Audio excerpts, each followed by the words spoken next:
कौमी cricket team के साबका चीफ सिलेक्टर और कप्तान शाहिद अफरीदी ने पाक भारत क्रिकेटर्स की दोस्ती पर रद्द-ए-अमल देते हुए भारतीय ओपनर गौतम गंभीर को आड़े हाथों ले लिया। शाहिद अफरीदी ने साबका क्रिकेटर बयान पर सख्त रद्द-ए-अमल देते हुए कहा कि मैदान से बाहर भी क्रिकेटर्स की जिंदगी होती है, लेकिन वो साथ साथ कौम के सफीर भी होते हैं। दीगर टीमों के खिलाड़ियों को एहतराम देने का तरीका सिखाना चाहिए।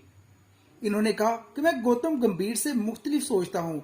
हम क्रिकेटर्स हैं और दुनिया भर में हमारे मदाह है, इसलिए अपनी दोस्ती से मुस्बत पैगाम पहुंचाने की जरूरत है। हाँ, मैदान पर जारहियत है, लेकिन मैदान से बाहर जिंदगी है। इससे पहले एशिया कप के दौरान पाकिस्तानी और भारतीय क्रिकेटर्स के दरमियान दोस्ती देखकर सबका ओपनर गौतम गंभीर आग बगोला हो गए थे। हिंदुस्तानी टीम स्टेडियम में 140 करोड़ लोगों की नुमाइंदगी कर रही है।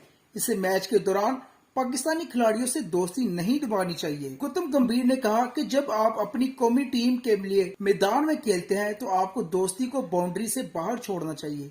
दोनों टीमों के प्लेयर्स को जीत के लिए एक दूसरे से लड़ना चाहिए। इस तरह भारत और नेपाल के दौरान मैच के दौरान भी तमाशाइयों को नजेबा इशारा करने की वीडियो सोशल मीडिया पर वायरल हो गई थी, जिसका मलबा भी साबका क्रिकेटर ने पाकिस्तान पर गिरा दिया था।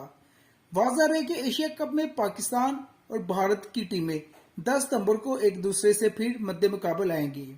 कैमरामैन हमजा हुसैन के साथ Usama Mirza, A to Z news point, Faisalabad.